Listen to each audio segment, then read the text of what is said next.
get your car, go live your life, right? YOLO, right? That type of life where now I deserve to make this money. I deserve to spend this money. I deserve to be happy. Well, one day I'm having a conversation with one of my closest friends, my best friend since kindergarten. He shows up to my house one day and we're about to go to the city. And me and him, whenever we talk about finance a lot. And he said, yeah, I just paid off my student loans. It never occurred to me at that point to pay off the loans. And I remember sitting in the car and asking him, like, what made you do it? He was like, I had the opportunity to do it. We were flipping houses, XYZ. This is why I did it. Get rid of it. I don't need the payment. Well, 8 months later, he showed up to my house again. And I sat in the front seat of his car and I said, you know what, Sean? Yeah, I paid off my student loans. And that's what started it, right? That's what started that journey of, okay, what is the point of all this? Like, why am I keeping this debt? That was the smartest decision I ever made, was before I left my mother's house where everybody's getting the new cars, the new houses, the new apartments. I paid off that loan before I moved. Then you had the credit cards, right? So I never had a large balance. I never had those types of things, but you always had a balance. So think about someone like me who has been in finance, has helped people with their budgets, and I still had a balance. It wasn't a lot, but you start wondering, why are you paying this interest all the time? And what you realize is money is more emotional than it is mathematics, right? So paying off that credit card hurt. Swiping the credit card was easy, right? Swiping the credit card gives you a lot of pleasure, but paying it off, that hurts. You physically see your account drop. And there was plenty of times I've sat in this apartment just sitting here like, shit, I'm done. It's over. Like, my money's gone, right? So I paid off the credit card. After I paid off the credit card, there was one item left, which was my car. And I was lucky enough to have the money. I was always saving money. And then I was given the opportunity to one day drop a good amount of money and pay it off completely. This is before I knew about Dave Ramsey. This is before I knew about Debt Free Community. This is everything. I just had the mentality of, why am I giving these people all this money? And that was the catalyst. The catalyst was the start of the conversation with my best friend. But then after that, it was really going into the numbers, because I've always been a math person. What you realize is there's a reason why. I had a conversation yesterday with somebody where there's a reason why, if you go where you are right now on the West Coast, the majority of the stores you go to, if you ever watch people online, what do they pay with? They pay with a credit card, right? They don't, very rarely, the cash is almost taboo at this point. No one carries cash. Everybody carries a card. The reason why is because you're statistically more likely to overspend using a credit card, right? Like, it just is what it is. So when you start going into the behavior about it, that's what caused me to say, nah, I'm done. I'm out the game. So I only have one more thing I got to do, which is, if I ever get a house, like, I'll stomach a mortgage for maybe 7 years, but after that, I'm out the game. That's it. It's over. No, that's awesome. And like you said, when you really do the numbers, I did that recently with my car, and I'll be rid of that soon. You're doubling the car in interest if you keep the loan the full term. Yep. So if you pay it off, you're saving yourself like $20,000. And what can that $20,000, for example, what can that $20,000 do in investments?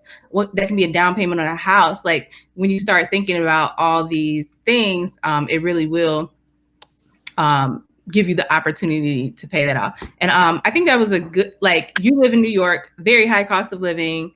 So you were able to stay in your parents' house, and YOLO, you only live once. So now, like, it gives you the opportunity. We're in a pandemic now, but if we weren't in the pandemic, to really enjoy your life. So if you want to go out, you don't have to do that with debt. You don't have to, like, make the decision, like, do I need to pay my car note, or can I go on this trip with my friends? You know what I'm saying? You have the opportunity to make those choices. And like we were talking about, it's about freedom. So if you can just tell me a little bit more, like, strategically. So you paid that off strategically. Like, what did you do? Like, how did you start making a budget? Like, how did you set those goals to say, hey, I'm going to pay off my student loan. Hey, I'm going to pay off my car note. And if you don't mind sharing numbers, like, what were the numbers with your student loans, and what were the numbers with your car note? Yeah, sure. I think the student loans were in the 30s or 20. Like, yeah, I think it was in the 30s at the time. So, nowadays it's almost double, right? If you try to get a student loan now, but at the time it was about 30 something grand, maybe 30, 40 grand by the time you add in everything. And what I did was basically assumed I was paying rent to my loans at the time. So if I had no rent, I was just paying like $800, $900 checks every single month on top of whatever the minimum payment was. And I kept hitting it. I kept hitting it. I kept hitting it. I think one of the things that worked for me strategically is you have to be on a budget, right? So for everybody who's watching, there is no point in you trying to get out of debt if you don't have a budget. The reason why is because the budget is going to tell you how much money you have left over, right? You have to be able to not only pay yourself, but also get rid of the monkey on your shoulder. For the majority of people who go to school, they come out with a negative net worth. See, a lot of people put money on credit scores rather than a net worth, right? So the majority of your life up to the 20s, you had either a positive net worth or it was basically zero. And then automatically come out of school and you're 100 grand in debt. Like that, it just doesn't make any sense. So for me, it was a budget. You had to be on a budget. And then number two is you had to have discipline. A lot of people start this journey and then they stop, right? Because it's not fun, right? So the equivalent I use is, remember when, like, imagine anyone right now trying to go to the gym, right? What's the worst part about going to the gym? It's putting your sneakers on. It's not even getting to the gym. It's putting your sneakers on, right? It's the discipline to actually carry out the process of being tired and physically beat. Well, that's the same thing about getting out of debt.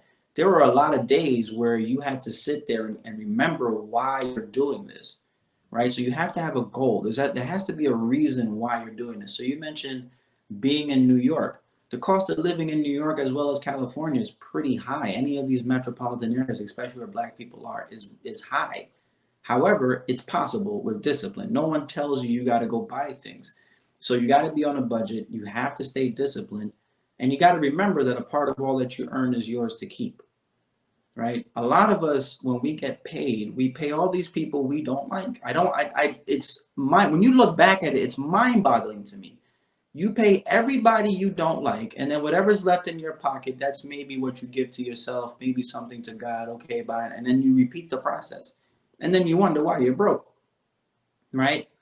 So you have to keep on and maintain it. Now, there's different things now. You use the debt avalanche and debt snowball, etc. But at the end of the day, you got to be on budget. You got to have the discipline to pay yourself and make sure you make money.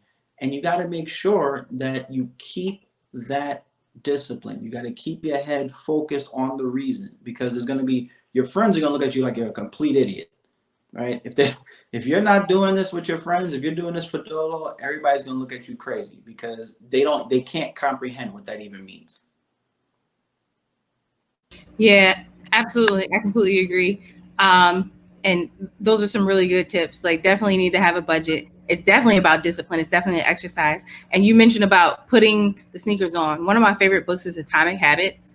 And he talks in Atomic Habits about the doing of the thing is not the hard thing. It's the initiation of the action. So, Yep. Whatever the first step is to getting out the debt, that's the overcoming that mental barrier is that thing. It's more psychology and mentality than it is anything else. So that's really, really good. So tell us more about, how do you help people? Like, so now you're on a mission to help people. Like, why are you on this mission, and how do you help people? Sure. So the number one reason why I'm doing this, in my opinion, for me personally, is not just to give people the information about personal finance.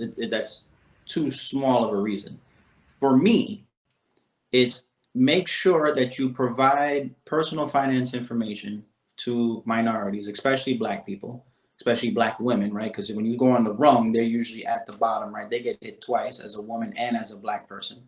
So it's to provide personal finance information to Black people so that they can be more charitable, right? Because it makes absolutely no sense for you to be financially free and not to be able to help people, right? Like we talked about in the beginning, the whole point of this was that you were watching people complain about how Black people are always behind the eight ball.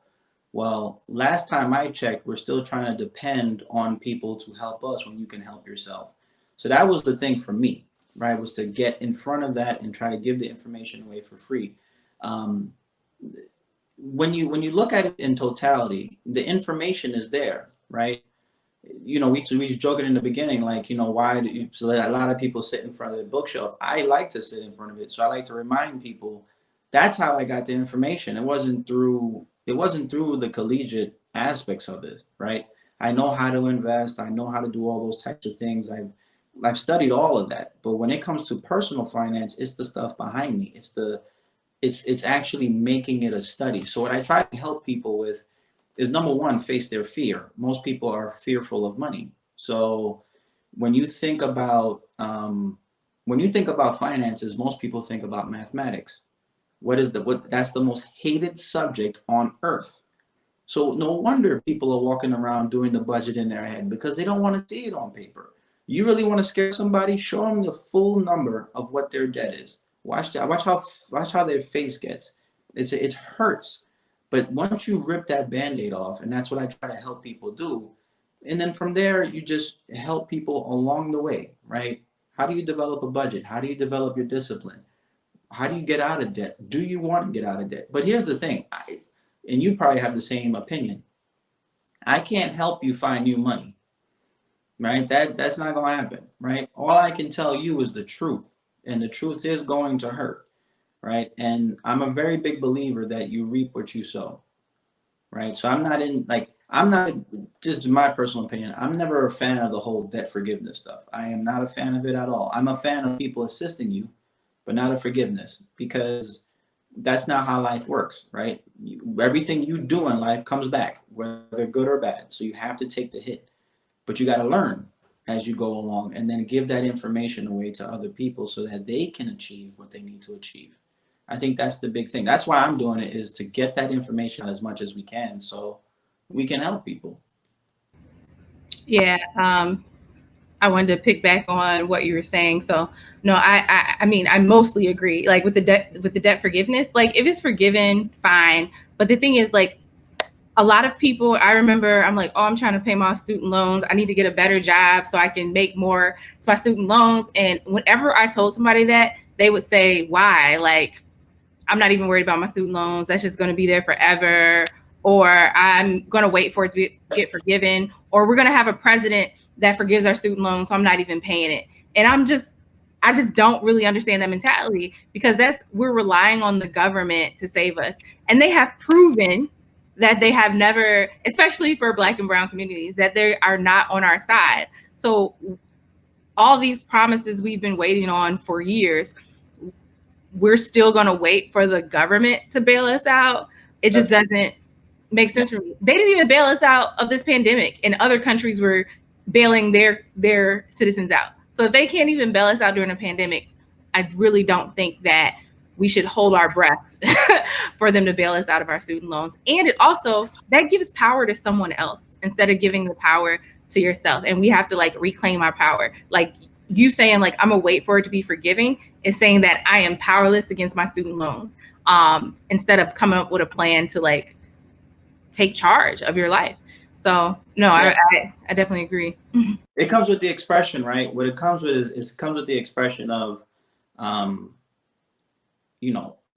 figure out a way to become debt free, not because of the monetary aspects of it, but because of what it takes to make of you to do it. That's the teaching moment, right? That's the moment. That's what you're doing it for. It's not just to have the extra cash now to do whatever you want. You got to be a different type of person to be able to accomplish that. So no matter what happens after that point, no matter what happens after you achieve your debt-free lifestyle, or whatever your goal is, you can always accomplish it again because you've developed the skills behind it. See, my big thing is if they keep promising you everything for free, then you're never going to learn. And like you mentioned before, now you're dependent on somebody else to do what you can do yourself. Right? That's something I get the people who are really, they're down and out. Like they have so much debt, they've accumulated it. They got 3 kids. Like I think about that Black female, there's no man at home. I got 3 kids. I'm working 2 jobs and I am doing everything I possibly can to put these kids through school. That person should be assisted. But the majority of us, no. You should be able to figure out how to do it because it's going to change here.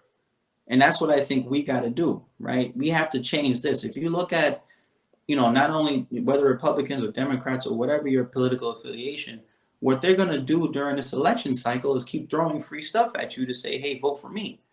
Well, when you're financially free, that's not going to appeal to you no more. Now they got to do things that actually make a difference, right? So there's a difference about it, I think, that people go through. But I mean, to me personally, that's why you become debt free, because of what it's going to make of you in terms of your skills and your knowledge. And at that point, you can help the other person right next to you do the same thing.